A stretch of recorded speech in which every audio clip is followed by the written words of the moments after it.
एक साहूकार था जिसके 7 बेटे और 7 बहुएं थीं।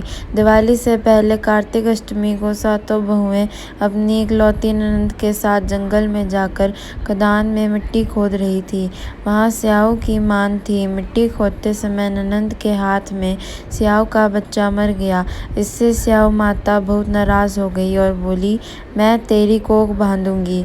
तब ननंद अपनी सातों भाभियों से बोली, तुम में से कोई अपनी कोख बंधवा लो। सभी भाभियों ने अपनी कोख बंधवाने से इनकार कर दिया, परंतु छोटी भाभी सोचने लगी कि अगर मैंने अपनी कोख नहीं बंधवाई तो सासू जी नाराज होंगी।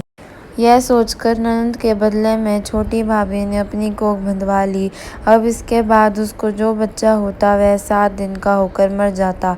एक दिन पंडित को बुलाकर पूछा, मेरी संतान 7वें दिन क्यों मर जाती है?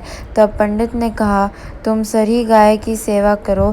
सरही गाय स्याऊ माता की भाली है, वह तेरी कोख खुलवा देगी, तब तेरा बच्चा जिएगा।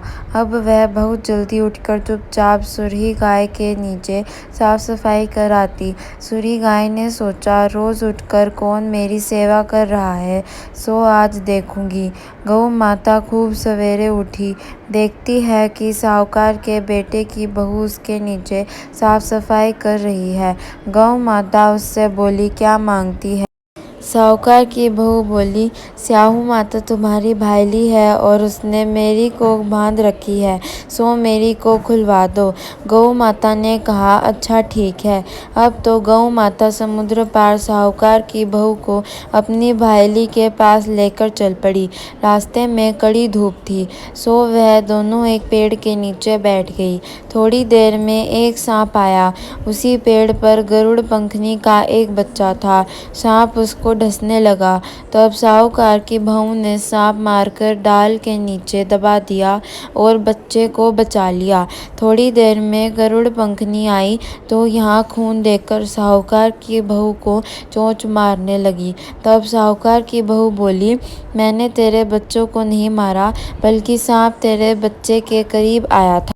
मैंने तो उससे तेरे बच्चे की रक्षा की है। यह सुनकर गरुड़ पंखनी बोली, मांग तू क्या मांगती है? वह बोली, 7 समुद्र पार स्याऊ माता रहती है, हमें तू उसके पास पहुंचा दे। तब गरुड़ पंखनी ने दोनों को अपनी पीठ पर बैठाकर स्याऊ माता के पास पहुंचा दिया। स्याऊ माता उनको देखकर बोली, आ बहन, बहुत दिनों में आई है। फिर कहने लगी, बहन, मेरे सिर में जुएं पड़ गई हैं। तब सुरही के कहने पर साहूकार की बहू ने उसकी सारी जुएं निकाल दी।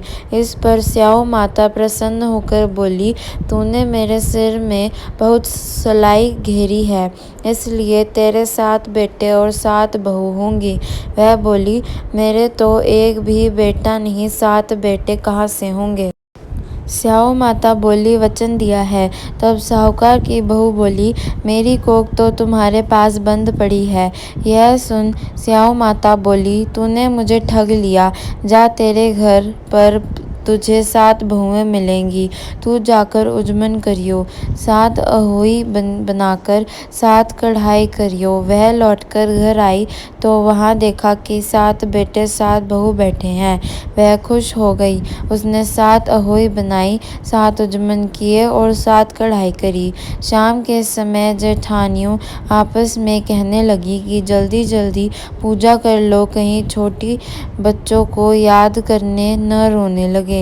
थोड़ी देर में उन्होंने अपने बच्चों से कहा, अपनी चाची के घर जाकर देख आओ कि आज वह अभी तक रोई क्यों नहीं। बच्चों ने आकर कहा, चाची तो कुछ मान रही है, खूब उजमन हो रहा है। यह सुनते ही जेठानियाँ दौड़ी दौड़ी वहाँ आई और आकर कहने लगी कि तूने कोख कैसे खुलवाई? वह बोली, तुमने तो कोख बंधवाई नहीं थी, सो मैंने कोख बंधवा ली थी।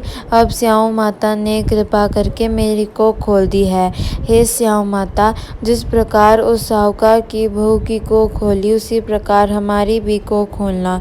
एक कटोरी में गेहूं के दाने या फिर हल्दी चावल लेकर कहानी सुने।